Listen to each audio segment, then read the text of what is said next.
let me introduce our forum guests.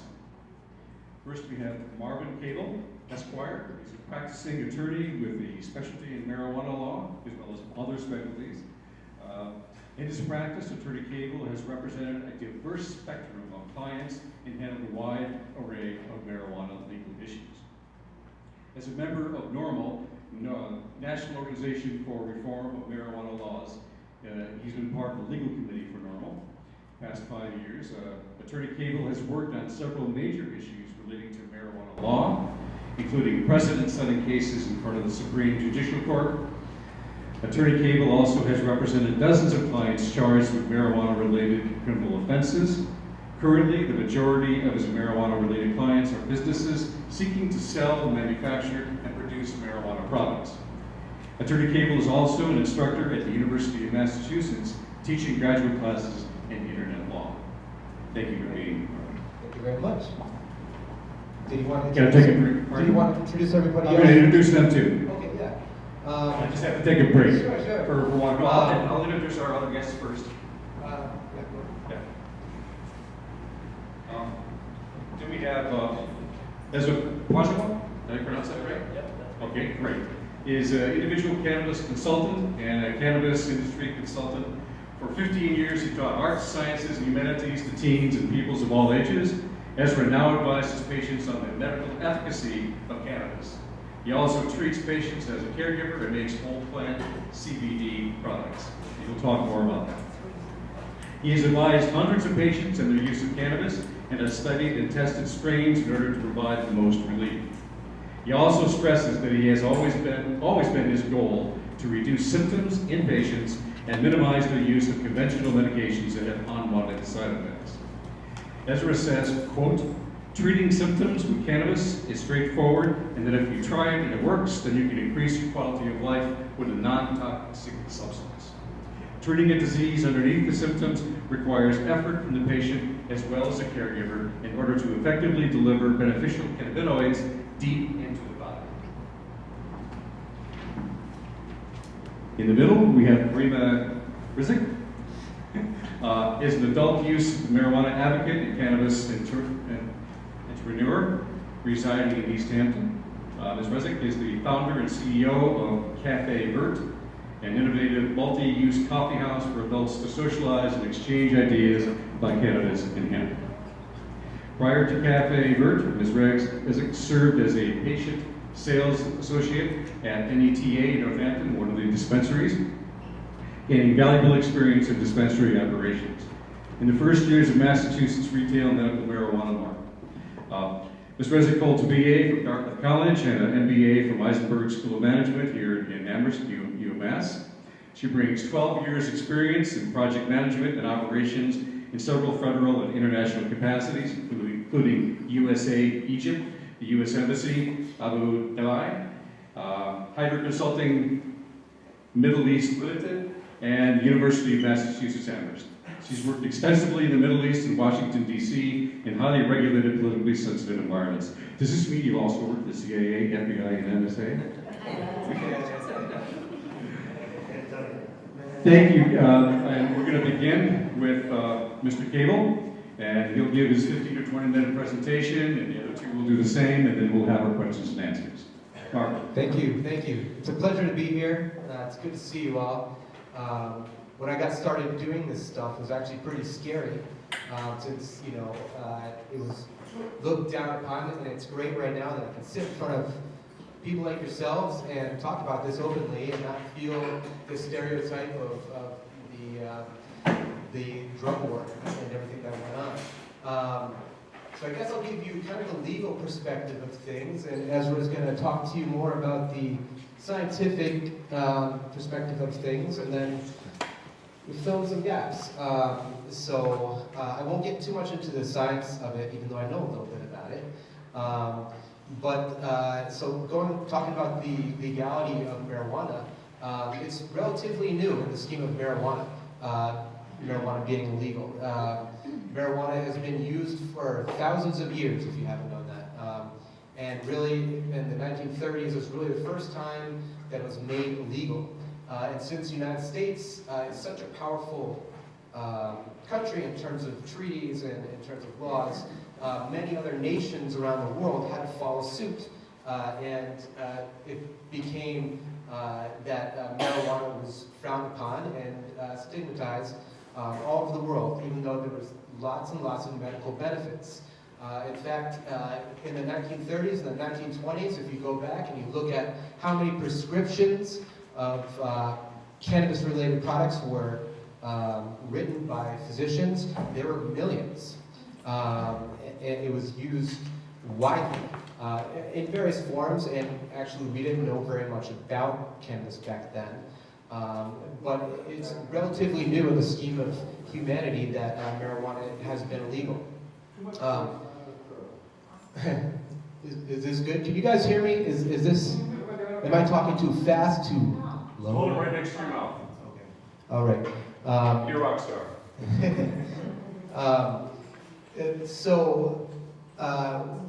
Really in the 1970s, we saw marijuana become very illegal in the United States and across the world.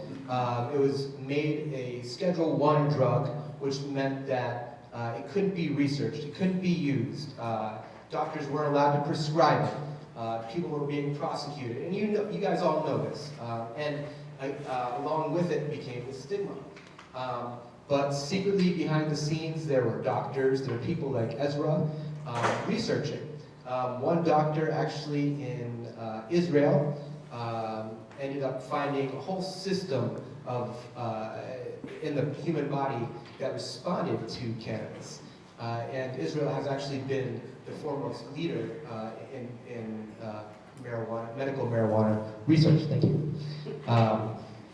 But right now, we're actually on the cusp of a lot of good things, if you like medical marijuana, happening. Really, just within this last couple weeks, actually, both sides, Republican and Democrats in the House and Senate, are seeming to come together, and the prediction is in the next 4 years, medical marijuana and marijuana itself will be descheduled, meaning it will have it could be used more widely across America. In Massachusetts, as you know, we legalized marijuana, well, made it able so we could use it more recreationally within this last couple of years. And really right now we are seeing the effect of it. We don't have recreational dispensaries yet, but we're getting there. It's been a slow process, begrudgingly kind of slow, but we're getting there. And because the legalization of marijuana, it will become a lot to get marijuana for medical purposes too. So I should take a step back and say there's two schemes in the law. There's the medical side of things, and then there's the recreational side of things. In the medical side of things, in Massachusetts, we've had this law in effect for almost half a decade now, even though it feels like shorter. And there's a lot of restrictions that are in place and things you need to do to be able to acquire this medical marijuana. You have to go to see a doctor who is certified by the state to be able to certify you with a debilitating medical condition. And then once you do that, there's some administrative things you need to do. You need to apply to the Department of Health to get your license to be a medical marijuana patient. Once you have that license, you can then acquire medical marijuana. If you don't have the funds or finances or are not able to go to a dispensary, you can apply for what they call a hardship license and grow your own. But given the fact that the other scheme of things, legalization, has kind of taken hold, it can be that you don't need to have your medical marijuana card because you'll be able to grow it yourself under the recreational scheme. In the recreational scheme, which was done by a ballot initiative the same day we voted for our president in November, you can grow 6 plants per person, 12 per household, as long as it's done in the way that they require. And you can carry 1 ounce of marijuana in buds and flowers on you at any time, as long as it's done in a certain way. And you can keep 10 and possibly more ounces of marijuana at your residence. In the medical realm of things, you can only have a 60-day supply. Some people would argue a 60-day supply is 10 ounces. Some would argue that it's more. But generally speaking, the Department of Health has said that 10 ounces is the standard. So right now in Massachusetts, we have these 2 schemes, the medical scheme, the legal scheme, the legalization scheme, but we will see the legalization scheme start to take over and more people go that route to acquire their marijuana. Federally, it's illegal. Like I was talking about earlier, it was made illegal in the 1970s by the Controlled Substances Act. But there's been this change. Boehner, a Republican, hardcore Republican, recently said that he is now supporting hemp. And hemp, if you don't know, it's also a part of the cannabis. It's a derivative of the cannabis plant. I'll have Ezra talk to you about that. And there's other Republicans too that are supporting hemp and also medical marijuana. Trump on May 4th signed the new spending bill into action that said that no funds could be spent by the Department of Justice or the DEA to prosecute any medical marijuana patients that are acting under the auspices of their state law. Right now, there's about 20-something states that have medical marijuana.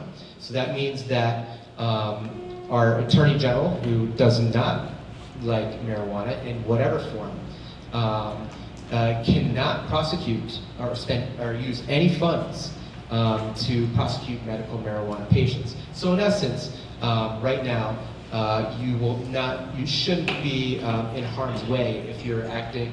You shouldn't be in federal harm's way if you're acting under the auspices of your state law for medical marijuana. So we're seeing things go in the right direction.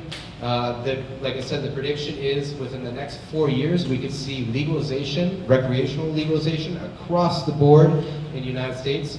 We do not know how that will look. If we look back at alcohol prohibition, it was an amendment actually to the Constitution, and it was done state by state by state. Every state has their own alcohol laws. We could emulate that, and that's actually what it's looking like it's going to happen. But it would be better if we had a national scheme, in my opinion, so that things were more, clear and concise. But hopefully, like I said, in the next 4 years, we could be sitting here having a totally different discussion.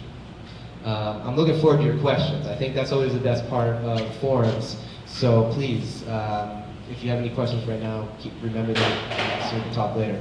And I'll pass the speakers to somebody. Thank you. Yeah, I think we're gonna. What would you prefer? We're gonna wait for questions. Okay. Hi, everybody. Can you hear me okay back there? Let's see, I'm going to do a little poll here, show of hands. How many people who know someone who uses cannabis? Okay. How many people who know someone who has a very real medical need for cannabis? Okay, good. And how many people know what the endocannabinoid system is? All right. All right. So I'm going to answer that question. But first I want to just tell a little bit about myself. It's true, I went to art school. I taught art and science and humanities at a school for teen moms, the Care Center in Holyoke. And this was a school for dropouts. And I met a lot of people in Holyoke who, for them, cannabis was just part of their lives every day. I watched families get torn apart, kids get taken out of homes, people being husbands and fathers and mothers go to jail for cannabis use or possession or selling cannabis. I wanted to understand, being a science teacher, I wanted to understand, all right, what actually happens when cannabis goes in the body? And then as an artist, someone who went to art school, I said, well, how much can we push the envelope of what society knows about and understands and does with cannabis? And because I also, and the core belief of why I'm doing this, why I work with cannabis, is for social justice.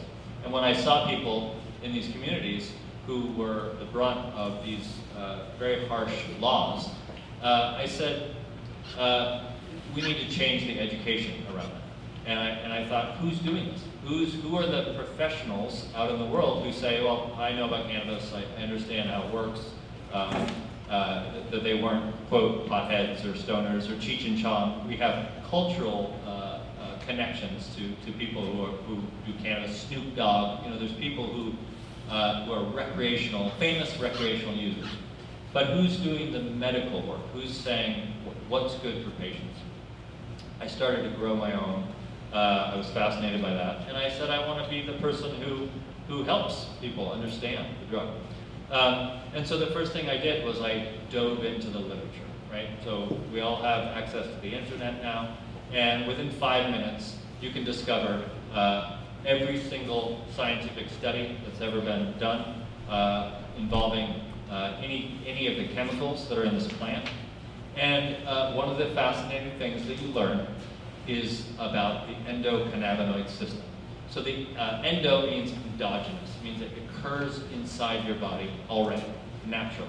Cannabinoid throws you off because you hear the word cannabis in the word, and so you think, oh, that's just marijuana going into my body. Well, there's a misnomer because we did not discover what this endocannabinoid system is, this naturally occurring feedback system in our body, until we started studying the plant. So what I want you to do is actually take the plant out of the equation for a second. Pretend the cannabis plant never existed. And what's happening in all of your bodies, and in all the bodies of every single pet you have at home, and in every fish in the ocean, is cannabinoids, chemical feedback neurotransmitters are communicating in your body. And these are mimicked by the chemicals in the plant. It's a coincidence. We have a very complex system in our body that has to have cannabinoids to function. Our hormone system, our sleep cycles, our neural networks, our receptivity to pain, our mood. Everything is regulated in our body, not everything, but many aspects of our body are regulated by the endocannabinoid system. And because of this plant, because this plant just coincidentally produces these chemicals, which when they go into our body, they trigger these receptors. They actually have an effect on a system in our body that already works. One analogy, a way of thinking about it is, we all have first responders in our communities, right? And we have police and fire trucks, and we have paramedics, and we utilize them. But you can imagine if somebody from France came over and they all had their uniforms, but they're all first responders too. This is cannabinoids from the plant. So that's why there are hundreds of millions of cannabis users across the globe. There are millions of cannabis users in America, because when people take cannabinoids into their system, for some reason it feels right, it feels regulated. The endocannabinoid system's job is to keep things normal in our system. So, why am I telling you this? I have a degree in art, I taught high school science, and I'm not a doctor. I'm not a scientific researcher. Part of it is that word cannabinoid. So when we hear about the endocannabinoid system, that has nothing to do with the cannabis plant. Just ironically, it was the plant that uncovered that system. But I think medical schools don't study it because they see cannabis in the word and they say, oh, pot's illegal, forget it, we're not going to study it. But there's over 25,000 studies that researchers have done on this system, how it interacts in our body, how synthetic or plant or endogenous cannabinoids interact with this system.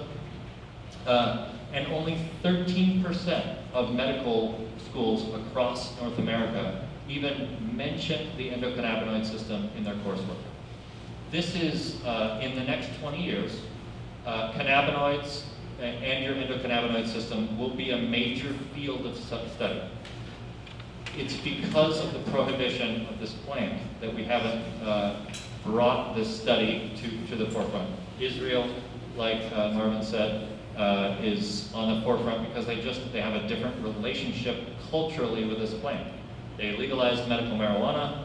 It grows wild in the Middle East. It's been there for thousands of years. And so they have a system where they have medical marijuana dispensaries. They produce cannabis. They give it to hospitals. They give it to patients. They give it to researchers. And these researchers and doctors can say, well, we have 500 patients who have pain from cancer treatment, and we gave them all cannabis, and we're going to collect the data on how they experience pain after taking cannabis. And this is literally, they're handing out joints. So you don't need to smoke a joint to deliver cannabinoids into your system. There's far more sophisticated ways, more effective ways. But it's rudimentary. In Israel, they're like, oh, let's roll some joints, give it to people. What happens is they get very quantifiable data that shows exactly what is happening in the endocannabinoid system. It is a proven pain reducer. So this is a drug that when it goes into your body, it reduces the excitability of the nerves. The nerves are sending the pain message, cannabinoids chill out, right? They calm the system. We have stereotypes around it, oh, people are so mellow. Well, if you're somebody who has extreme anxiety and you've tried medications and they don't work for you, sometimes cannabinoids can be the thing that really stabilizes your system. It can be life and death for people, and I've seen it. We're now starting to uncover and speculate on cannabinoid deficiency. So there are a few subset of diseases, of ailments, that are very difficult for conventional medicine to treat. And I'm sure, and in fact, we'll do another poll. Raise your hand if you've ever heard of someone who has fibromyalgia. Raise your hand if you've ever heard of someone who has migraines. Raise your hand if you've ever heard of someone who has ADHD. Okay, so those three, and arthritis is on there. There's some on the cusp of the research. Those three diseases are very difficult to treat with conventional medicine. A lot of the pharmaceutical treatments don't work for them. And if you talk to medical marijuana patients, fibromyalgia is a very common one. ADHD, I see it all the time. When they take it into their system, they feel better. And the speculation is that these people are actually deficient in their endogenous cannabinoid system.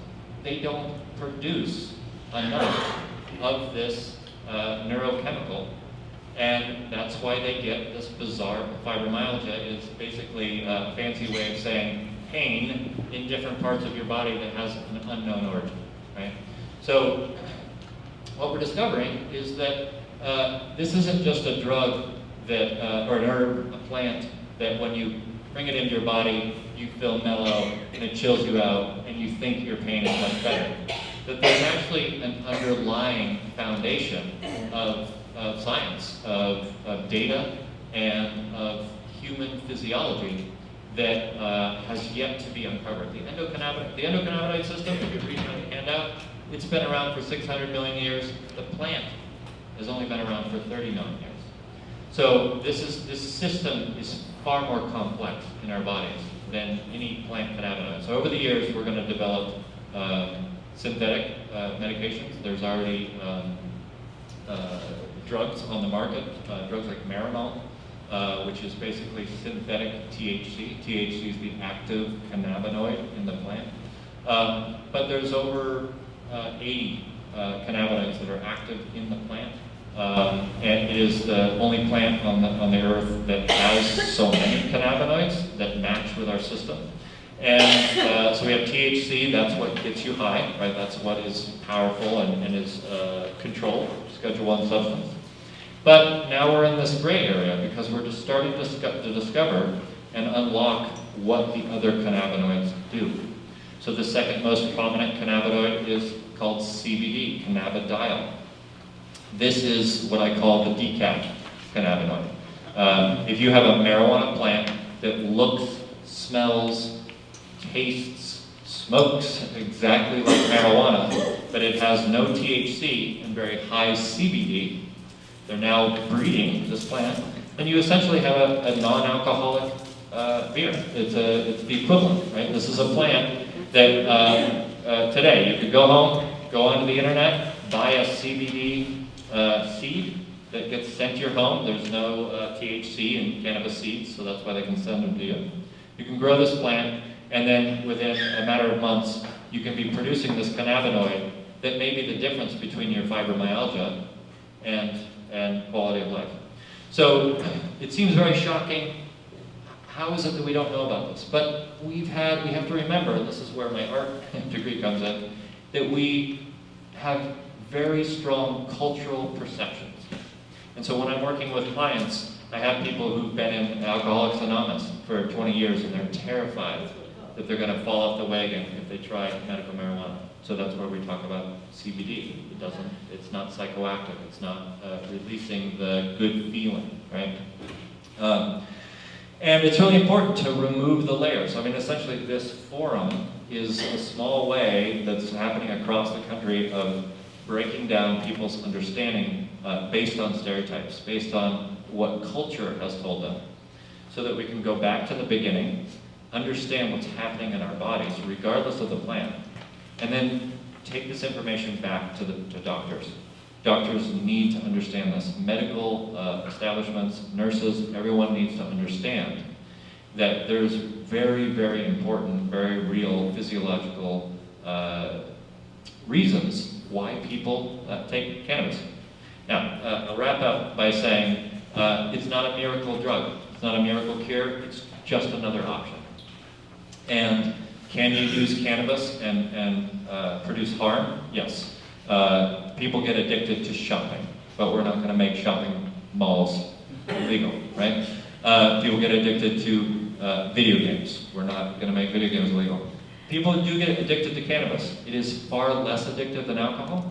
It's not a physical addiction, but people get addicted to the ritual. They can become sort of over-medicated and always stoned, and that's an issue. And if we're not open about it, then we can't bring those people back into a healthy, balanced lifestyle. So what I do in my practice, I work on every level. I help people in the industry getting going. I help in this capacity, educating, but I do work with troubled cases, people who've sort of tried everything, or maybe they've even been to dispensaries and can't figure out what cannabis to use, how to use it. So I like to geek out on that as well. But with that said, I think you have a better overview of what cannabis is and what we're talking about on a much deeper level.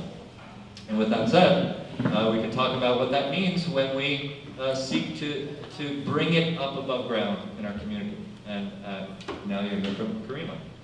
Hi everyone, can you hear me okay? Okay, perfect. Good evening. I want to thank you all for coming out here, especially on a rainy day. I applaud you for taking the first step to find out more and have an open mind in learning about this, as there's a lot of change going on socially, politically, and the best way that you can help yourselves and the ones you love is to become informed and get as much information.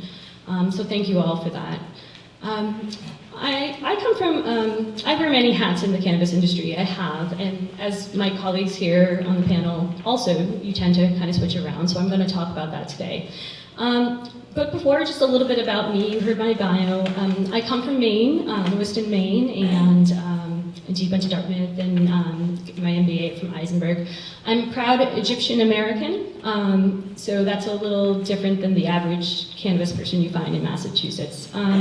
Consequently, that also has informed my approach as to really viewing the business and political changes, socioeconomic changes through the lens of a woman CEO, and also as a minority. And I think it is extremely important in this new industry, including the adult use industry that is kicking off this summer, to have a diversity of players. By no means am I anti-big business or big dispensary. In fact, I worked for one, as you'll later hear, and everybody has their place. But I am very much pro the little person or a resident of Massachusetts becoming involved, and you can become involved. It's really exciting. So I hope to speak more about that. Additionally, it's really, my involvement in the cannabis industry has been a journey, one that I've come up to against and interacted with, and finally just conceded this is what's best for me. I'll give you an example. So when I was 19, I tried cannabis for the first time. At the same time, and since that time, I had also been taking medication for, I qualify as a medical marijuana patient for a number of conditions. And so for over half of my life now, I've been taking long-term pharmaceutical medications for these long-term conditions, chronic conditions. But one thing I noticed way back in the 90s, before anybody even called it medical marijuana, was there was an instantaneous reaction. And I knew right away that it helped me. I continued to contemplate this through my studies at Dartmouth and looked at it through an academic lens and studied it under C. Everett Koop. I really was intrigued by this, but I wanted a good career like many college graduates, and my family was not a marijuana family, let me be clear about that. So off I went to USAID, I went overseas. My passion has been helping people through human development. As an Arab American, it was an obvious choice for me to go back to the Middle East and help over there and help the United States government as well. So my career choice as a federal employee also placed me at odds. Having security clearances and private investigators and that thing. Marijuana is not something I should ever touch, explicitly I was told. Eventually, my family moved back to the United States in 2013, and in 2014, my husband, who's in the audience, Rob, and I bought a house in Easthampton. We didn't know anything about this town, but it's been the best decision ever. I love it here, and I hope you all do as well. Not only were we residents and homeowners, but we have children, and one of our children, our daughter, is in the local public school here where it's in our Pepin. And when eventually down the road it came time to contemplate opening a cannabis business, it was a natural choice to consider Easthampton. Little did I know, many of the residents support and are excited to see new industries. So I was pleasantly surprised, and I think the people of Easthampton are always surprising Massachusetts as to how industrious and wonderful we can make our town. I look also through the lens of social justice, like Ezra, and also my focus is on smaller players and the local market. I'm really interested in seeing the cannabis revenue produce a pronounced economic impact locally, but also have a ripple down effect in a more pronounced way than we've seen thus far. So the three lenses through which I view medical cannabis are as a medical marijuana patient, as a medical marijuana professional, and as a cannabis entrepreneur.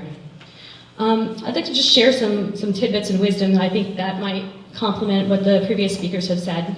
Regarding a patient, I became a patient in 2014. That was a really deliberate choice of coming out. Really, my relationship with cannabis has been a series of coming out professionally. When I made the decision to become a patient, that really precluded me from becoming a federal employee. Whether for drug testing reasons or private, investigation of background. But it was the best decision. It really opened my eyes for me, and I learned a lot. I also think it's really important, if we look at the history of public health as well, looking at women in our bodies, looking at addiction and opioids, and people not having a say or control over their bodies or what they put in their systems, it's really empowering if you view cannabis through that lens. As a medical marijuana patient, when you go, a lot of it is intuitive, and you have to learn as much information as you can. A doctor doesn't necessarily say, hey, take 2 puffs of this joint and call me in the morning, or here's your routine and this is what you do. So a lot of that is tracking, but it really is a freedom of you making a mindful choice as to what's best for your body. And in many aspects of health in our public health system, we don't get to make choices that we feel are best for ourselves. So that's a really neat aspect. As Ezra touched upon too, with medical marijuana, many patients find it's a very quick, powerful effect. There's a high efficacy. And you know, usually within a day, whether or not it will work for you. I'd like to contrast that with, for example, antidepressants, where if you were trying it for the first time, it will take over 4 weeks for it to fully get into your body and for you to know if there's an effect. And then many times it's kind of making a difficult judgment call. I don't know, is it working? Maybe, you know, when you go through phasing in and out. And many other medications, pharmaceutical pills, are similar. There's phases of it. But with medical marijuana, it's something that you can try, it's natural, and pretty much that day you can have perspective as to maybe if it works or not. It's also a natural substance versus a synthetic pill, and that's, I think, important too. In this day and age, we're looking more at organic movements. We're considering where does our food source come from, what are the methods used to clean our water and our environment, and we care about these things. It's important. We put them in our body, and we want to know where they come from. I'm very proud to say that Massachusetts is one of the, if not the most stringent medical marijuana state in our country. And that's something I think people don't really realize, and I've learned through working here just how stringent the regulations are. For example, last week I was in Maine, and Maine is the only state that allows a reciprocity, where you can cross over the border, and if you have a letter from your doctor in whatever state, in a card, you may use their dispensaries. In Maine, they don't even put your name on the product, or I had no idea how much it was.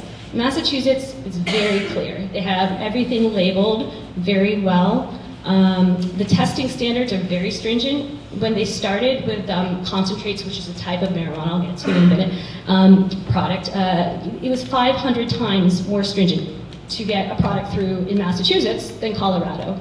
So it is good, if you don't already know, to know that the state has done a great job in that track record in trying to make it a very safe industry for patients. Additionally, I think it's important, as the new adult use industry approaches, to consider the benefits of becoming a medical marijuana patient. As opposed to many people, when I was working in a medical marijuana dispensary, would say, hey, why do I even want to get a card? You know, it's just got to be legal anyways, or I can just grow my own. Well, there's a lot of reasons. For example, there's no taxes in Massachusetts. It varies from state to state. As Marvin mentioned, there's a patchwork across different states. Some tax, some don't. But that's a pretty big deal when you consider that here in Easthampton, we'll have a 23% tax. There's a 20% tax by the state, and then each municipality has the freedom through their local government to set the local tax option rate, usually between 2 to 3% is the guidance. So in terms of if you're buying this and using the product on a long-term basis, it's more economical to be a patient. Additionally, you have a reserve supply, and I'm really excited about this. Massachusetts has a very unique market in that they take steps to protect the patients. No other state that I'm aware of right now has supplies held for patients in a way that if someone relies on that medication, it will be there for you. So that's exciting. The trend, or rather the historical pattern in all the states once they become legal recreationally, also known as adult use, then within a week or two, all of the supply of cannabis sells out for the store. And it's just, there's too much demand right up front. So that's pretty much what we likely can expect going into July with the dispensaries, and maybe for a few months or even the first year. But as a patient, you would have a reserve supply. Additionally, there's access to different types of products and different dosings and pricings. For example, in Colorado, you could go in their medical market and get like up to a 500 milligram bar. This is just a dosing, but as opposed to in the adult use, you're cut off at a certain level. Now, it makes a difference if you're taking this medically every day for a symptom. So again, it stretches your money, it's very mindful. So there are advantages for either one. These programs run concurrently as well. It can be a little confusing. Marvin gave a great talk about that, and these programs, as of now, still exist concurrently. So the regulations still apply for medical marijuana to medical marijuana, and those for adult use still apply. And sometimes they overlap, it can be confusing, but depending on how you are accessing that medication, if you are a medical patient and you're using that, those are the rules applying to medication. So I'd also encourage you, if any of you are thinking about it, and maybe don't even know yet if you want to, that's okay. It takes a lot of time sometimes. Do your research and try to look at more than one source. Dispensaries are a great resource as well. They tend to focus more on their products, but looking at multiple sources and fact-based information, I think in this day and age, there's a wide opportunity for misinformation and Facebook and just different comments that go flat, that can get started and snowball out of control. So I think it's really important to read from trusted sources. And then also, I'd really encourage you, if you become a patient, to going back to making mindful, good choices for yourself. How do you do this? And Ezra is great with this as well. If you need more help, you can do this as well. But it's log everything. Some of the dispensaries give you a log, like a little chart. Some of them don't. But you're like little scientists, and you're discovering very slowly. Hopefully, the adage is go low and slow. So start with a very, very small dose. And many times, it only takes a little bit to sometimes get that therapeutic benefit. I look at cannabis more as a range or a spectrum between therapeutic, medical use, and recreational. And it's not necessarily that you get to a very specific point and you're like, oh, crossing over, go into the recreational realm. So starting low and slow will give you guys an opportunity to see if something might work. Because you want the therapeutic benefit, you're not trying to over-medicate yourself. Also, start increasing in small increments and recording how you feel. And in fact, I often encourage patients to work with a spouse or a loved one to track with you, because they can say, hey, Ezra, how are you feeling? It's been about 2 hours since you had that edible. How are those symptoms? And many times, there's a side effect that you might forget or be thinking about something else. So it's really good to kind of bring it back objectively and tracking those symptoms, those strains, all the product information. You are your own best advocate. So taking responsibility and educating yourself is really helpful. And it's okay to be overwhelmed in the beginning. It's kind of like going into the grocery aisle for the first time and seeing all those lines of the boxes of cereal and not knowing where to start. And so be prepared if you go into a dispensary. That's a normal experience, and everybody goes through that, the normalization process. That takes me into being a professional. I was a patient care associate at NETA, and as part of that work, I had the privilege of giving hundreds of medical one-on-one consultations with patients. And I had a very rewarding job of seeing hundreds of patients every day at New England Treatment Access in Northampton. NETA, as it's called, was the second medical marijuana dispensary to open in the state, and the first one in Western Massachusetts. It's also one of the largest by market share, so we get to see when I was there, we saw a lot of patients. And so I get to have access to all, the tracking. We have very particular point of sale software. It's very regulated. Again, going back to Massachusetts being very stringent. When you enter a dispensary, you have 2 points of having your IDs checked. It's very professional in terms of security. And it really breaks down so many stigmas once you walk through that door. And you can see, oh, it's a teacher. Oh, it's an engineer. It's not just, the Cheech and Chong people out there. Many people who look just like you guys. It's also very heavily regulated. So there's a lot of restrictions. There'll be more restrictions than the adult use market. It's also very new. And so I had the privilege of finding fun, creative solutions. It's kind of this duality where you have to be, you have everything spelled out to the umpteenth angle and reconciliations and tracking and cameras and all these things. But at the same time, It's brand new, and many of the regulators themselves don't have the industry experience. So hence you see folks from other industries coming in, and then you also find a lot of creative solutions. One in particular instance was there was an infamous MJ freeway crash. What is MJ freeway? It was the point of sale system, basically the nuts to sell cannabis from a dispensary. And the system went down, and in turn, over 1,000 dispensaries across the country shut down, because to legally sell, you have to have those labels on there, and we couldn't print labels. And we also couldn't report the sale of marijuana to the state, except if you had a creative solution, which was to write. And boy, did we write hundreds and hundreds of labels by hand while we were out. But that just shows you that it's not all black and white. There's many creative solutions, there's many creative ways to do things, and that really led me to my journey of becoming a cannabis entrepreneur. For me, I was graduating with my MBA, wondering what I was going to do next.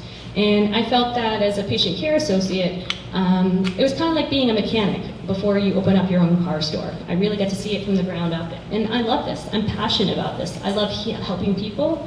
I love people's lives changing the first time they tried this and having a new relationship with cannabis, not the one they had 20 years ago when they first tried it. Nowadays, it could be so customized. You know, you may have tried some back 10 or 20 years ago, and you don't know who put what in that baggie, and you know, how high you got and what happened. But now you can customize things with the types of strains. For example, as we've been mentioning, sativa versus indica are two names given to different types of strains.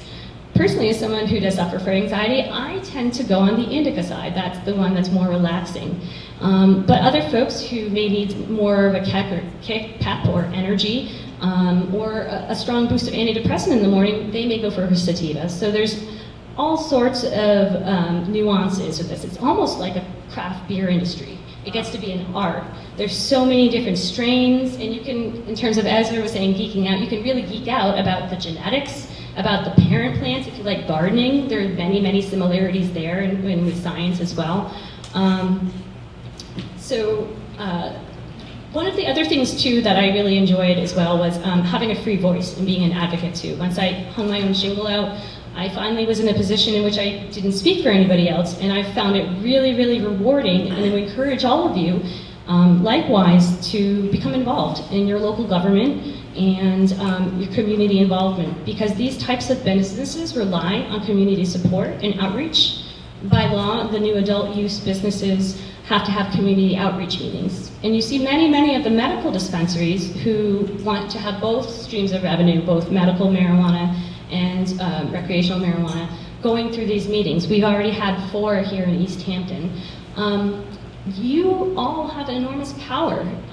Under the Massachusetts law, you have a say in how the law is realized and promulgated in many ways through the zoning ordinance process. So I would encourage you to become involved. That was recently finalized as a first round, but there's always edits and revisions and those kinds of things. Through my own advocacy, something I believe in, and I'm happy to answer questions about if people don't know, is social consumption. What is social consumption? Social consumption is when someone uses cannabis in a more communal, more public sphere, rather than using at home. Currently, under the adult use law, you can only legally consume really in your home or a private place with their owner's permission. But there are many social problems and civil rights issues that come with that. For example, many people can't afford to live in housing if they're homeless. If you live in federal housing or low-income housing or a vet, those are issues. And in fact, even if you are in a private rental situation, your landlord has the right to say, no, you cannot have cannabis in here, and you cannot use it. So suddenly, a very large proportion of the population is excluded from access. And that's really what it comes down to, is the access. The other issue too is in terms of people where to go. The side problem that happens, if you look at historically in the other states, is that you see more and more people smoking covertly in streets, in cars, in parking lots, bike trails, that sort of thing. And it becomes a public nuisance. And unfortunately, many times they say, hey, we have nowhere to go. So it could be local residents, but also many, many cannabis tourists. And projecting the numbers, if you take the historical rate of tourists in Colorado and apply it to our tourist numbers, we're expecting over 1 million tourists, cannabis tourists, the first year who are coming just for cannabis. So they have nowhere legally to smoke. You can't smoke in hotels or use them legally in hotels. You can't go in a car. It's a big problem, and it's a problem that's waiting for us to address. So to that end, I'm proud that the City Council, and I see one of our councilors over there, have a bookmark in the ordinance for social consumption, if and when it's legalized under the regulations with the Cannabis Control Commission. So I'm more than happy if people have questions about that. That's something that I advocate for. And then also, I mentioned this before about new ideas. For me, I want to do a cannabis coffee house. That's my venture. What does that mean and where did it come from? For me, as a starting point, I think, just thinking, why can't we replicate in some fashion what happens in Amsterdam and cannabis coffee houses over there? We're both modern countries and we have civil rights, and now we have this great new law that gives us these parameters. So for me, I was one of the first. I know there's one that's opened in Denver as well, but really just kind of having creative thinking and seeing a need for a space of people to come together, people to learn education. Ideally, if allowed, social consumption in a private, in a dignified manner for over 21. But I think also just kind of looking at it in our own context. What does that mean to us? And so for us in Western Massachusetts, I think, having CSA support agriculture is really important. So looking at, I'm going to be contracting with the craft co-ops, and that's another aspect of our law we can be proud of. What are craft cooperatives? Under our law, they're including small farmers in the economy. So it's not just the big, necessarily cultivators and huge warehouses. They may have smaller grows, whether indoors or outdoors. So there's a lot more inclusion in the economy. So it's exciting. There's all these new, different aspects that are coming up and different models. But I would encourage you to learn and be really savvy consumers, and also advocate if you get to screen who some of the applicants are to some extent. You can, through your voice, speak up if you support the people, and looking at things like, are they from within Massachusetts versus outside? What's their experience like? What is the relationship to the community? What do they propose? These are all questions and rights you have, so I would encourage you to be empowered. Finally, as a last comment, I just wanted to also encourage you, as I do, to look at cannabis on a therapeutic spectrum. You heard from Marvin the process of going and getting a medical card. And for some, that can be quite a high barrier. It can be, I know in the early days it was very frustrating. It would take months to get that card. And if you had your address on the back, or if there's any little thing that was off, it would take extra months and go on and on and on. So really, many people will be able to access for the first time cannabis through the adult use market. And really, at the end of the day, it really doesn't matter how you define it. If you're saying I'm a medical patient or a recreational user, everybody can receive some benefit potentially from using this. And whether it's for a headache or to relax, and you want to call that adult use, or if you use it every day and you choose not to go through that. Maybe I've met patients who say, hey, I don't want the privacy, I don't want the government having my information, but if you just want to enter in, show your ID and not have it on record on a list somewhere, that's another thing. And it may open the door for you. So I'd encourage you all to have an open mind, learn as much as you can, be savvy consumers, and make great decisions for yourself. Thank you. Thank you.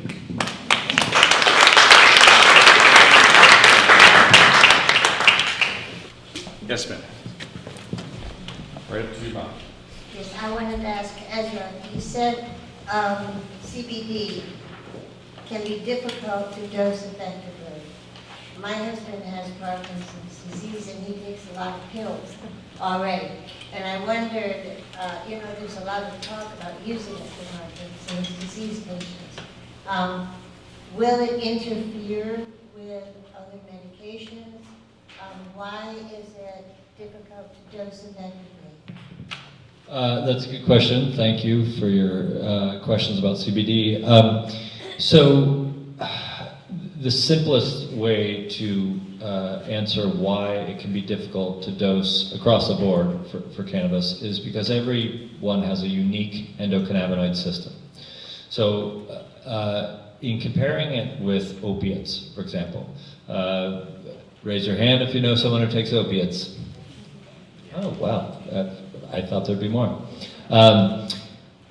Opiates are received in the body in the central nervous system, so the spine at the base of the skull, and in the gut. And what they do is they suppress the nervous system. So that's why you get constipated, because it's suppressing the action of the gut. And that's why you can stop breathing, because it can suppress the part of the brain that controls breathing. It just shuts it down. Cannabinoids and cannabinoid receptors, so where we receive it in the body, is all over. So if you take CBD or THC and you take it in tincture form, for example, your mouth starts to absorb it. And so your mouth will receive the cannabinoids there. Your throat receives it. If you're using THC, for example, and you take a liquid, you can get the buzz, the feeling from it, in the part of the body that you first ingested it. And so it alters it. CBD is a little more subtle. Because THC, we feel it when it goes into our system, it's very clear what's happening. And Kareem was right. You know, if you have a headache, if you have chronic pain, you can take THC at an appropriate dose and feel whether it's working or not. You can take a low dose, you don't have to get high, and you might have reduced symptoms. CBD works differently. It doesn't have a direct behavior-changing response in the cell.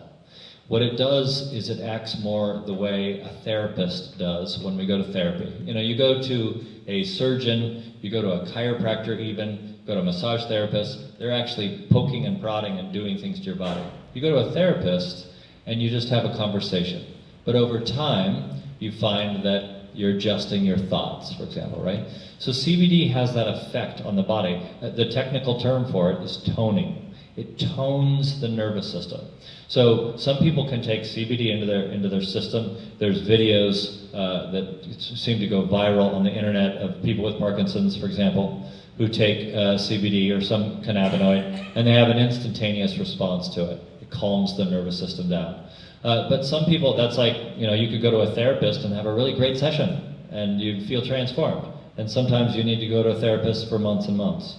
So CBD for some people, and I've seen it with Parkinson's, they take CBD into their system, say they start at 5 milligrams, they'll feel nothing. They go up to 10 milligrams, they feel nothing. 20 milligrams, they don't feel anything.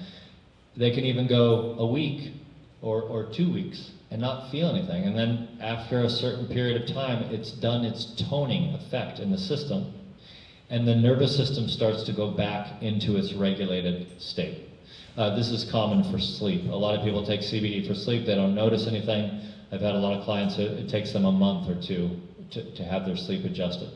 So the most common thing is people try CBD for a day or two and they don't feel it, so they give it up. So it's important for Parkinson's, for example, I would say, you know, start at a low dose, see what can happen, see how he feels, increase the dose over time.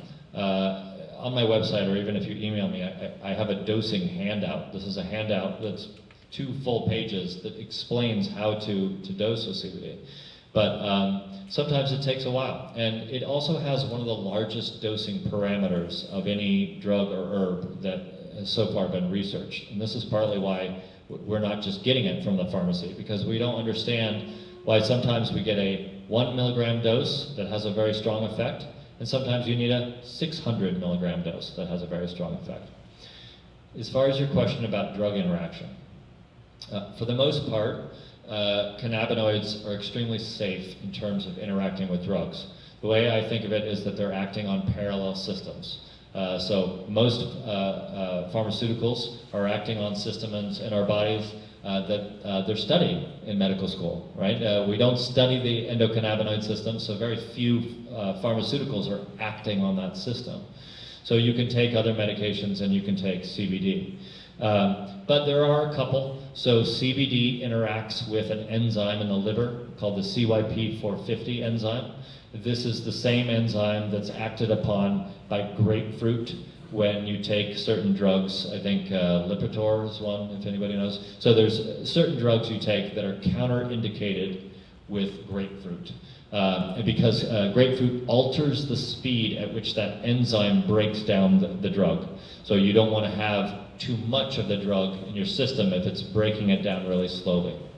CBD can have that same effect. So if you have a drug that's counterindicated with grapefruit, you should be warned that CBD has that same effect. But here's the thing. CBD is designed to be received by the body. So I have hundreds of clients who've used CBD, and I've never had a single one have any kind of effect with the cytochrome 450 enzyme. Usually we're talking massive doses. If you get a bottle of CBD, you can get it pretty much anywhere. You could drink the whole bottle and still not have that effect on your liver. So and I'm not a doctor, so technically I can't make any recommendations, but if you speak to a doctor who is knowledgeable about CBD, and I comb the evidence, I work with people who have terminal illnesses, I work with people who have extreme sensitivity to medication, I work with kids. So it's very important for me personally to have, and professionally, to have the knowledge about what's happening with the drug. And it's one of the safest medical herbs out there. So I think of it as the first conservative line of defense in any ailment, especially for the elderly. Try a cannabinoid, start with CBD. Doesn't work, it doesn't work. Then you can move on to harsher medications. Just one quick thing too, if I may, with 2 seconds. I would really encourage patients to talk to your doctor and be your own medical advocate. I found I had a really rich relationship when I spoke with both my primary care and my specialists about that. So 1, they knew about the medication, the cannabis in my system. 2, they were able to vet for any contraindications. But also, I think they really supported me in that decision. And it was just one more piece of information about my medical history and story. So I'd encourage you all to advocate for yourselves. I have 2 questions on this side of the room. I did ask my primary maybe 6 months or a year ago about getting a license for the medical dispensary. And she wasn't opposed to it, but she said, our practice isn't going to do that. It's too complicated, blah, blah, blah. So they just wrote it off. So my question is, Ezra, when you say that CBDs can be had anywhere, where other than medical dispensaries? It's a good question. It's confusing, and maybe Marvin, do you want to speak to the legal levels? Well, my wife's a pediatrician actually, so I happen to talk to her a lot about it. She's a pediatrician at Northampton Area Pediatrics, and I went through residency with her, and so I happen to know what the medical profession thinks of this. The medical profession is,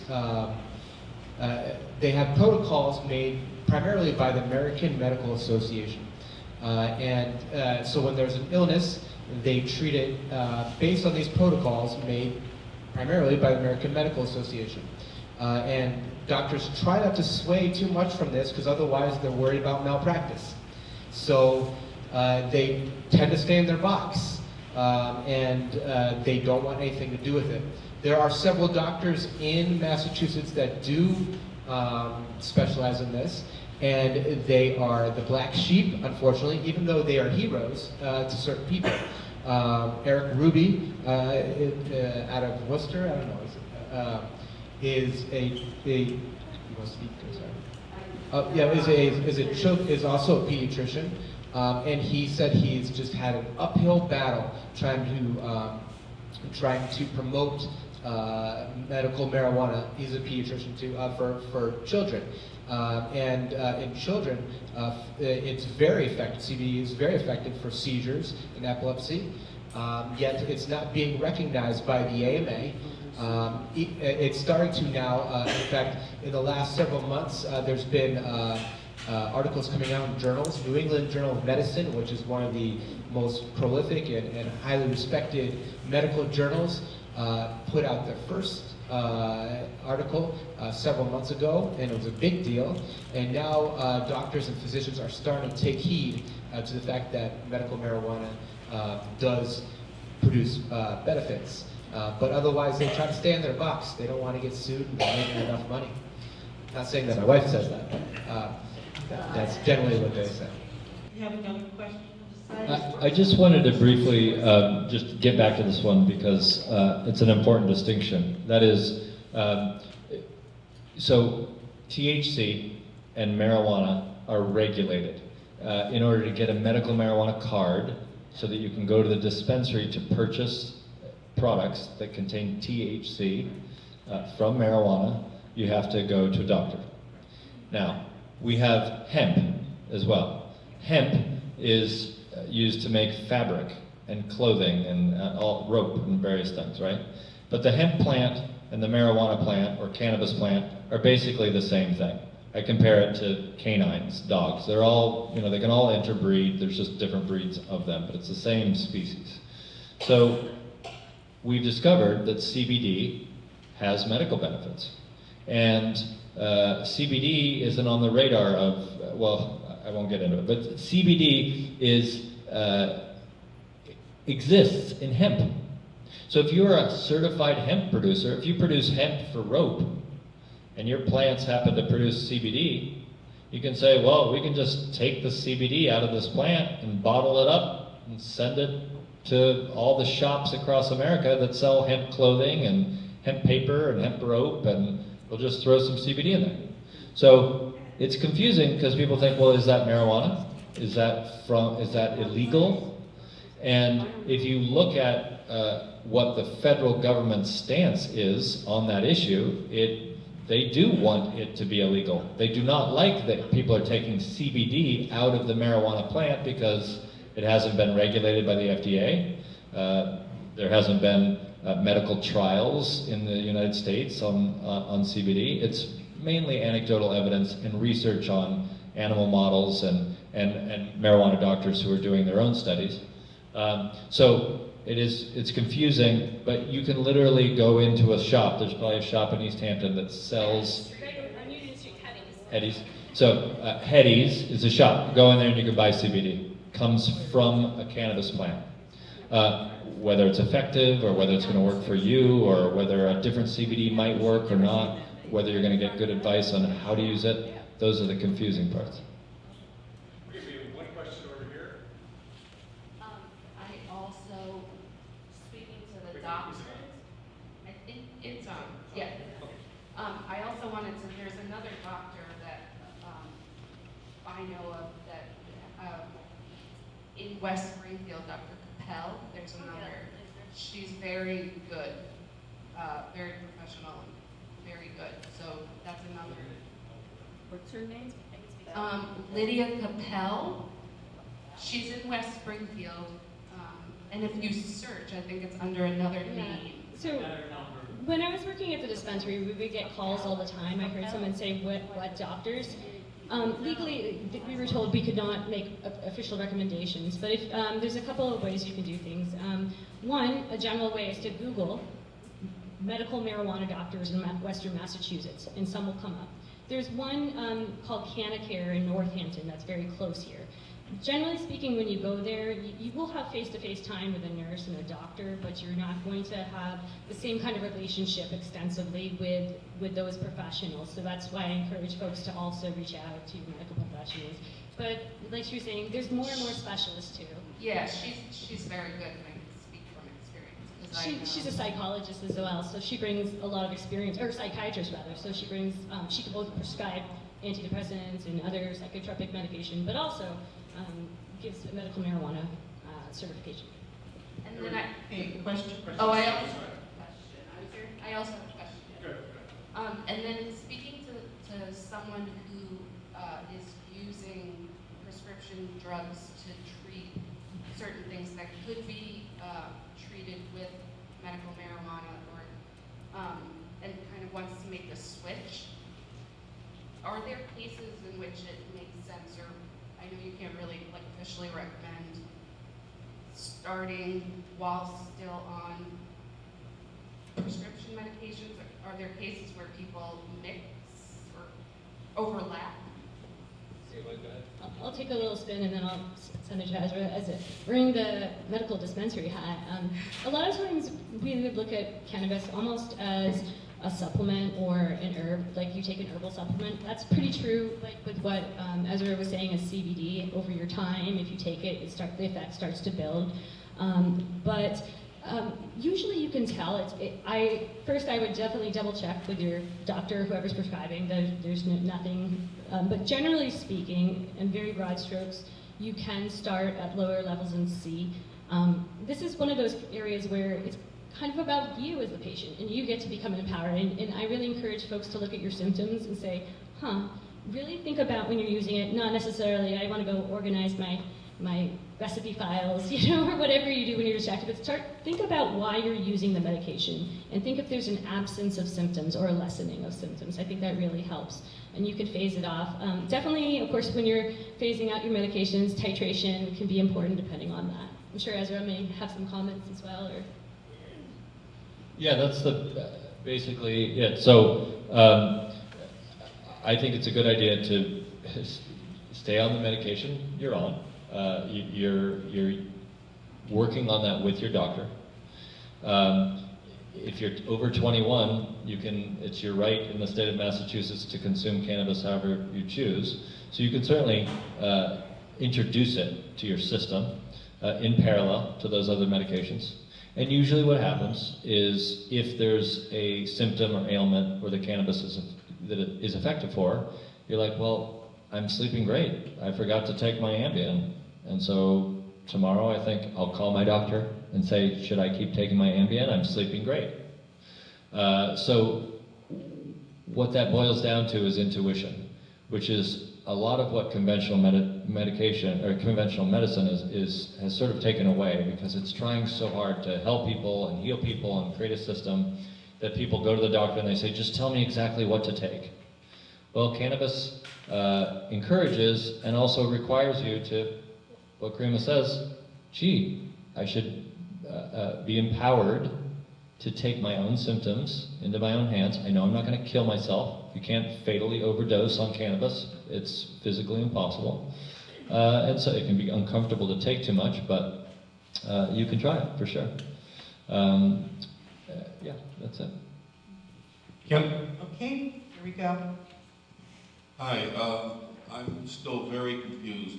Most of the references you made are to cannabis and medical marijuana, and I know you're not talking about CBD. You're talking about getting high with THC, or at least taking THC marijuana to alleviate symptoms. I've heard nothing about CBD, and here's what I know. Two young people that I've talked to have these little packets of CBD that they bought at like a gas station or a package store. I have no idea where that came from. Is there a lot of fake CBD? It sure seems like it. I really want to get the real CBD, and you charge a fortune, and my doctor won't even acknowledge that I could possibly use CBD. He said he knew nothing about it, didn't want to know about it. I'm on Social Security. I don't have tons of money to pay for consultants and all that stuff. I mean, I need CBD apparently to take the edge off the pain I've been living with all my life, or for 20 years. I tried opioids for a few years, useless, horrible crap. Never use them again as long as I live. How do I get to find some CBD? The paper says it's available everywhere, but it's not, right? Trustworthy CBD is not available. I have no idea where to find it. I have no idea how to get it, because I understand that your consulting fees and doctors who won't even acknowledge it cost money. I'm on Social Security. I don't have money. Thank you very much, and we'll ask our foreman to answer that. I so empathize. It is very difficult when you have an ailment, you're suffering, and people say they have the best thing for you. It's everywhere. You can buy a gummy bear at a gas station. It's got CBD in it. You'll be fine. Take it. But how do you get there? What does that mean? You're talking about your health. You're talking about your symptoms, your ailment. This is your life you're talking about. CBD is very expensive right now. The CBD that I produce, that I have become familiar with, is grown in Holland. It's grown in hemp farms in Holland. I've spent years understanding how to use that CBD. And I get clients into my office and they bring a different CBD and it has a different effect. Or people will call me from across the country, hey, how do I use this CBD? And I say, I honestly don't know. I don't know what that CBD is going to do. I don't know the source of it. I don't know if it came from a certain strain or cultivar of plant that has a strong psychoactive effect. I've seen CBD that does have psychoactive effects, and I've seen CBDs that don't. Mine is a non-psychoactive. Some people like the other psychoactive type CBDs. In my book, what I write about is this idea of how do you escape from, and I will admit, you do. In order to get my information one-on-one, you have to pay a lot of money. I have gone through the justice system for my beliefs in this, so I believe really strongly in my value that I bring to it, and I take my relationship with my clients really seriously. But it is like I'm a concierge doctor, and it's this very expensive thing, and I'm not even a doctor. But in my book, what I think is a real beautiful form that cannabis takes is that you can embark on the journey of forming a relationship with it on your own. And I would say that no, this is not an instantaneous solution for you, but you can literally go home today, go online, and buy a CBD strain, a plant. And it takes a while, but seeds are very slow. They grow very slowly. You plant your seed, then you'll have enough time to research what do you do when it pops up.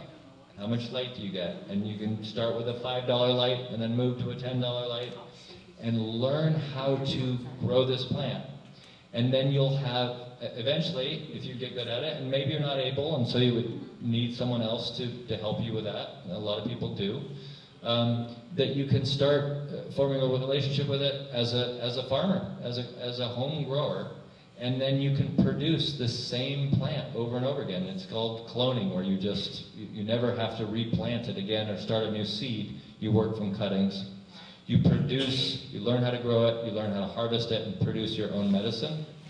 And then you have left and if it works for you, thank God, you've left the loop of the consultants like me who are trying to make a living in the industry. You leave the doctors who don't understand it. It does take a deep level of engagement, but there are hundreds of thousands of people across the country who've not only decided to do this for themselves, but in much more severe cases where they have children who are terminally ill, kids who have epilepsy and chronic pain and other diseases that conventional medicine isn't helping them with. They're growing their own cannabis, producing their own medicine. It's work, but it can be done. So that is a solution. Question over here. Is there any way I could address? I feel like this would speak, there's a few things actually that John mentioned that I wanted to really address. One, we've talked about a little bit, but the difference between whole plant medicine as opposed to CBD isolate and or hemp CBD. These are all different forms of CBD. It can be confusing. In theory, from the medical perspective, if you read the medical journals, they advocate for whole plant medicine. What does that mean? It means a cannabis plant with a little bit of THC is, from the studies they have done, most therapeutically effective. I'll come back to that with the ratios. That's important as well. In terms of what you buy at a gas station or like a head shop, I come from the consumer perspective of you really want to have someone vet those products. You don't know what's in them. Hemp is one of the most absorbent materials in terms of plants. So if you had a hemp plant growing on a waste dump site or someplace where the soil was, poor, that could be absorbed into the plant. And if you go through the legal market, whether medical or adult use recreational, that's tested. You will not get that plant. That means there's a gateway for vetting your own quality of product. Unfortunately right now, and it may change in terms of FDA and rescheduling of these products, the ones you're getting in a lot of the the shops out here that don't have licenses we don't know what's in them. It's the gray market, really, and it's a free-for-all. So if you can get hemp without a medical card, or CBD products without a medical card. I would advocate using a trusted brand. What's a trusted brand? One that comes to mind, I'm not affiliated with them, is Charlotte's Web. Many might have heard of the story of the child who was helped through CBD and epilepsy. These farmers just went on to create a brand and mass producing the same methods and sell this on the internet. So if you Google Charlotte's Web, and there's many other different oils. Unfortunately, my relationship with the CBD industry is just, there's so many players coming in, it's hard to vet for quality. But again, being savvy consumers, look at what's in it and where it comes from. And if you don't know, probably it's not as medically effective. It's questionable. The last thing really quick, I would really encourage everyone to have an open mind in terms of THC versus CBD. It's really a spectrum. And in fact, my opinion, having worked with thousands of medical patients, is that the most therapeutic benefit, including for pain, which many people use, is a 1-to-1 ratio of THC and CBD. Many people don't realize it, but not only does THC get you, gives you the high effect, it helps you with your pain. It also helps people, it helps in two ways. One, it helps you tolerate the pain, and the other way is maybe the pain's still there, but you don't care about it. It has many other things. It can relax, antispasmodic, especially indica brands. It can help, just take the systems down. So what I'm saying is there's many ratios. A great resource that's free for any of you who want to do research on your own is CBD Project. If you go online, that's a free website. They have wonderful scientific articles that are accessible to the common layperson that talk about ratios and dosing. And so those are great articles for you guys to start. And so they talk about, for example, 10 times as much CBD to 1% ratio part of THC is great for spasms and epilepsy, and anxiety as well. Whereas 1-to-1, equal parts of THC and CBD are really recommended by the experts for pain. So I always encourage people to do your own research. It's out there. But keep an open mind, because it's really, I think the magic, honestly, is where those interactions, there's a certain interplay. They act differently. There's something called the entourage effect. And so these different neurotransmitters produce together a bigger holistic effect than isolated. Okay, we have a question here. Yes, I have a question, and that is, I know that, I'm pretty sure that it almost costs like $250 just to get a card. At least that. And that's quite prohibitive, I think, for most people in this room, including myself. And I was wondering if, and then I was told that I've read that there's a hardship clause you could get on a list. Well, I've heard that that list is years behind. They changed that in EDA. There was some developments. I know what you're talking about, actually. So are they years behind, or am I wrong? No, I can cut up. So a few things. It does cost approximately that, and I referenced this earlier when I was talking about the threshold to access the medical program. You can apply through the state instead of paying the $50 fee. There's two costs to it. One, you have to pay a doctor to give you your certification, it's like the prescription. Two, you have to pay the state for your card. And the doctor's visit is the more expensive. The market rate is around $200. If you go into the Springfield area, maybe you can get down to $150. Depends. And then I was told on the down road that Valley Medical Group actually for certain conditions is prescribing. So I've known a few people who've gone through that system if you have Crohn's disease or a few prescriptions. A lot of us will come for patients such as yourself, encouraging and asking again and again, hey doc, what about now? What about now? Have you guys given it any more thought? But regarding that, the most economical way at the end of the day is to grow. You can get financial hardship. Federal housing, you're right. without a house. And then the other thing I would encourage you to consider, if you are doing it for the long term, is for people, I realized at the beginning, but if you look at on the aggregate, the cost savings, it well pays itself in terms of those taxes you're going to be paying. I mean, if you're spending a $100 purchase, which is not unusual, if you are saving 20 bucks on every $100 or 23 bucks, that's a lot of money. I'm completely empathetic though, and that might be one of those opportunities. Again, the poor people are left out of the... And the other thing too that I really encourage folks, I think I would see this all the time at the dispensaries, people would finally find relief in something that works and be willing to give up the pills. But here's the kicker. insurance doesn't cover it. So it seems super expensive to people coming. They're like, oh, this medicine is so expensive. And society just hasn't caught up yet. And I really think consumers need to put pressure in the aggregate, along with the lawmakers making noise that, hey, if we're substituting opioids or other medication for this plant, we need insurance to cover that as well. Well, we have a question over on I this just, side. I was just gonna say one more thing, is I started laughing when you were talking about the hemp, because now I know why, as a freshman, my girlfriend and I stood over a barrel on fire with a sack, trying to get high, I was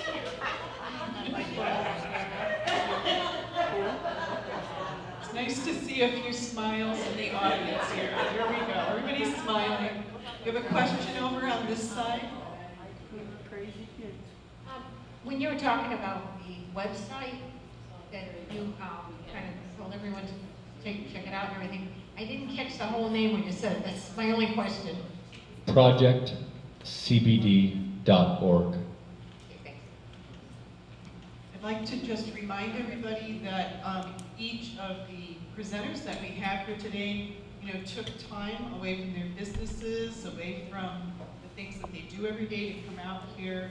Be sure to thank them at the close of the presentation. Some of them have also brought material with them or business cards, which you are free to pick up after the presentation is done. And just very quickly, there is hot coffee, and the sun kind of came out. It's almost dark. The sun did. Any other questions? Any other questions? Whoop, got a couple more. Hi, I have a family member who was just diagnosed with colon cancer. Closer to your mouth. Okay. All right, I have a family member who was just diagnosed with colon cancer. Went through the operation, doctors told him they took everything out. Now they want him to do the chemotherapy. I mentioned to him, I talked with him about what I've been reading, searching about THC or, the plant or the CBD oil. Would that be a recommendation to be able to use like maybe the CBD oil or the marijuana with the chemo to help with the pain and stuff? And because I read online too that it really helps with the cells. Right. I think for any cancer care should have as part of the options that patients explore should be cannabinoids, should be cannabis. There are studies that show that people who have access to cannabis while they're going through chemotherapy tend to finish chemotherapy. Chemotherapy is very taxing for the system. It can be so debilitating for some people that they're not able to actually finish the treatment.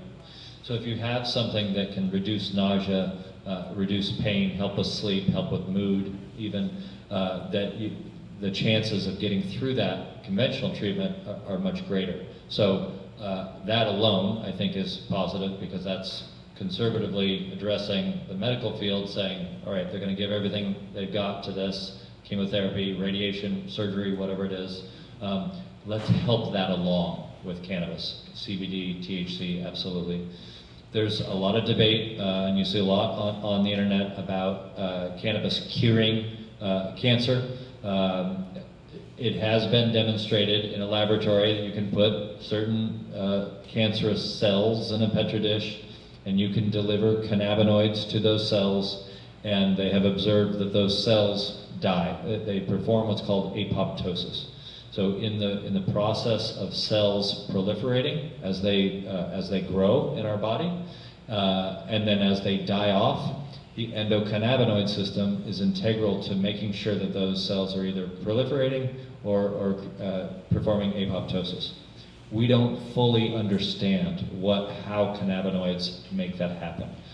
There's been trials trying to determine whether cannabis oils can cure people's cancer, and they have not been proven effective. With that being said, there are thousands of cases of people consuming cannabis during cancer treatment or with cancer and their cancer has gone away.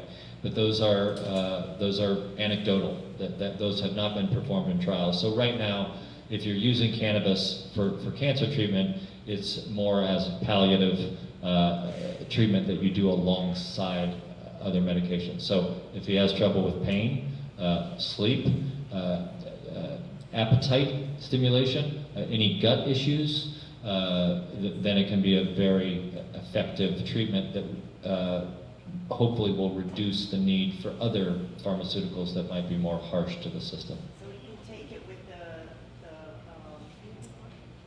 Yep, people do take their chemotherapy regimen and do cannabis at the same time. At the same time.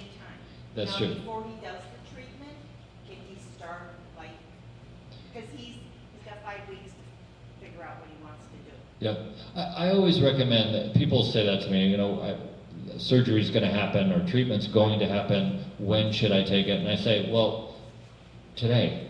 Go home, start experimenting with it, figure out what your dose is, see what the most appropriate administration method is for certain things, see how much you can take before you feel discomfort. So that when you are in surgery or if you're in more severe treatment, then you have a better understanding of how to use it. So it is trial and error for a lot of people. It can be very helpful. But there's also so many, I get this all the time with surgery, especially colon surgery. There's suppositories, you know, an oil suppository that you apply into the anus as a way of it bringing the cannabinoids directly to the area of discomfort or of the ailment. This is the beauty of cannabinoids because we receive them all over our body. So people who have arthritis in their hands can use cannabinoid oils or creams or topicals and get the analgesic, the pain-reducing, the anti-inflammatory benefit without having to get high, without having to ingest it into their body. So there are tiny baby steps you can take and much larger steps. So where would you get the suppositories? You know what I mean? Yeah, he's from New York, so I'll tell you. Okay. You know, it's not. Well, so in New York, correct me if I'm wrong, if you know this, Marvin, but in New York, I believe that cancer is one of the allowable ailments that you can get a medical marijuana card for. So he could get a medical marijuana card in New York.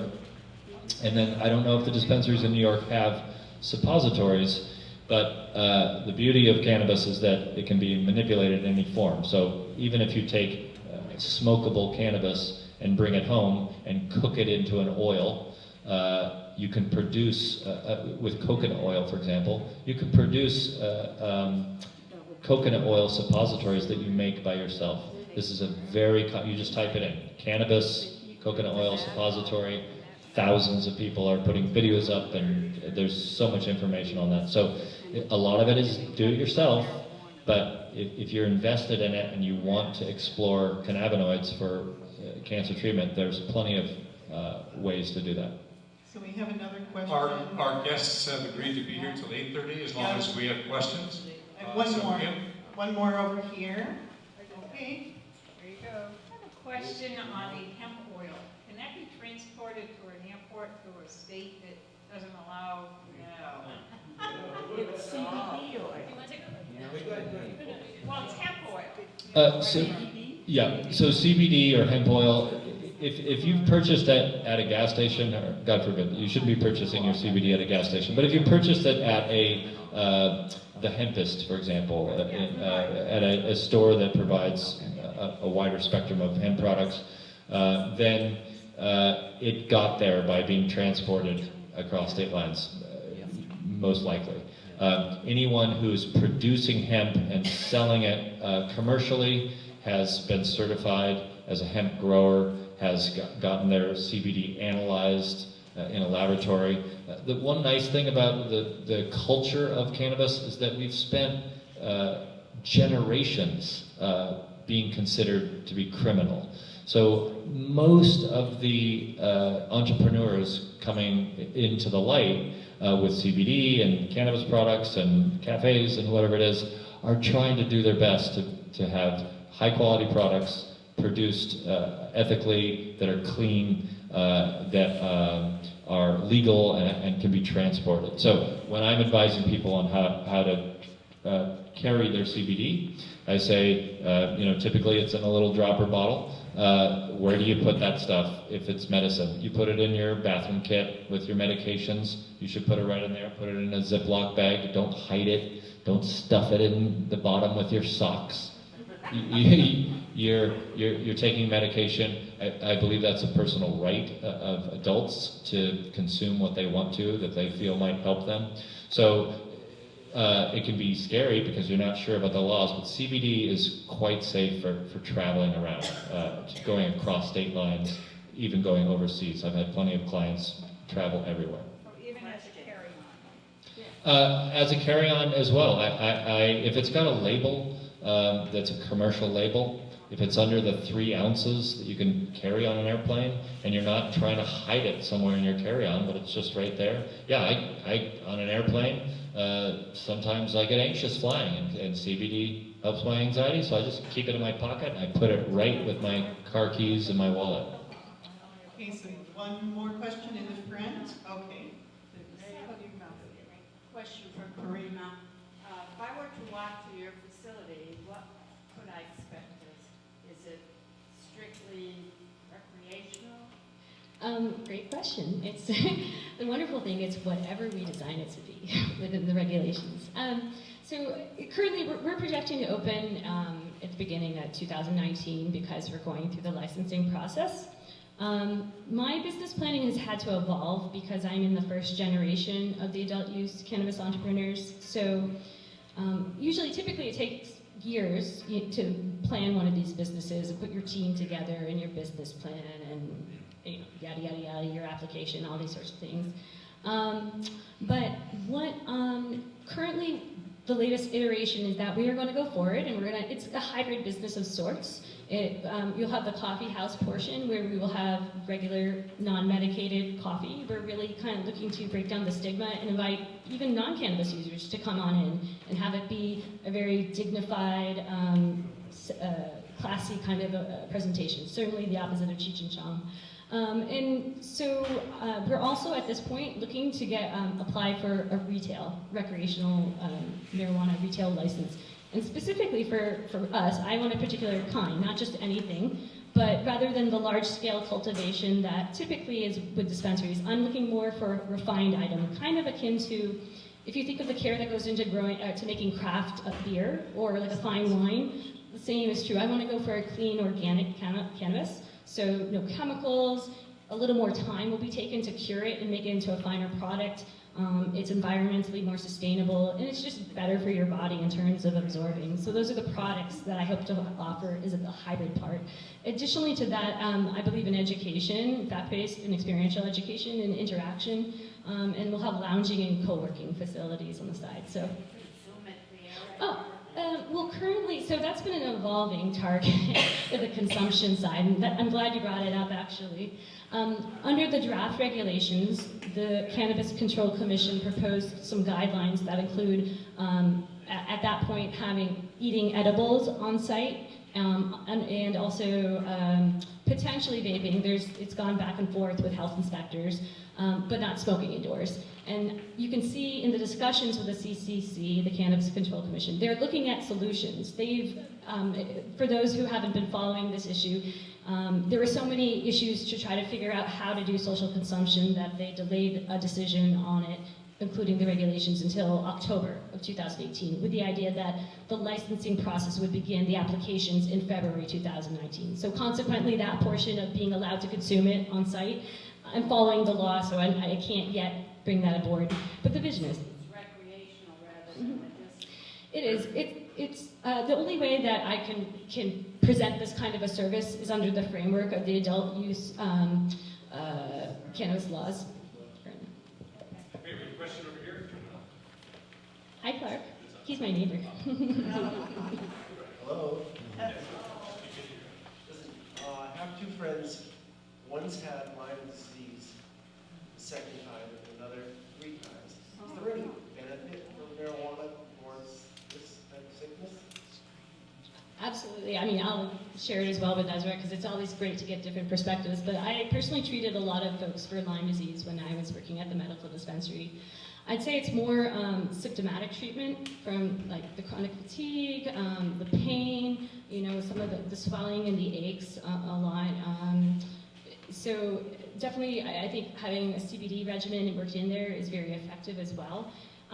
But that said, before I pass to Ezra, I feel like this is one of those niche areas where there's specialist doctors, and it can be such a difficult, pervasive disease to fully realize that the Lyme cases I found were very tricky. They weren't as straightforward, but people definitely got relief from including cannabis in the regimen. It's not abandoned. Sometimes you find too, cannabis with any condition, it might not be for you, or it might not work, or it may only sort of help. But sometimes taking your pain or your symptoms down from a level 6 to a level 4 is a quality of life changer, and it's worth it for folks. Ask one more question. Wait. Wait a minute. Somebody else who hasn't asked a question yet? Kim? Actually, I can. Okay, we have one on this side. It's on. My question is it okay, because you use CBD if you're on LDN, which is low dose naltrexone, would they be counter-indicative? They seem to have very similar effects. I mean, and in terms of it's a long-term thing, you don't just go on LDN and all of a sudden you feel like this. It's like you're on it for a period of time, and you start noticing that a lot of your symptoms and stuff go away. But it seems like the CBD is more natural type of solution than the LDN, which is a prescription medication. That, again, many doctors don't use LDN and won't prescribe it. Mm-hmm. I'm not that familiar with LDN. The first thing I would do is research it. So I would type in LDN, CBD, scholarly. Scholarly means it'll take you right to the articles that are real scientific studies, not just some website saying, hey, we do it, we sell CBD. You know, you want to go see what researchers have found. There may not be anything there. But again, because CBD is a non-toxic, naturally occurring medication that is, or it's not technically a medication, it's an herb, it's a compound that has very few side effects. It's a conservative choice that you can take. So I would say, I'm not a doctor, so I can't tell you what to do with LDN, but I would say, absolutely, try it. A very simple experiment is to say, and this is what you should tell your doctors, is you say, all right, show me the side effects for LDN. I want to see the paperwork on all the side effects.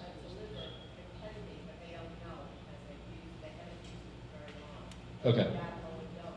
Yep. Okay, so that's a risk, and you have to weigh that risk, and you could say, well, we don't know much about CBD, but we do know that people have been using cannabis for thousands of years, and it's never caused a fatal overdose, so at least it's not going to kill you. So it's certainly a conservative choice, and I would say try it, but I would have to know, personally, if I was going to suggest you use something, I would have to understand your ailments and symptoms and health history and things like that. Any other questions? Who haven't asked? Do you have a license, a medical license in a different state? Medical card? Karima touched on this a little bit, so you can have, there's over 30 states that have, over a dozen states that have medical marijuana. You need a license.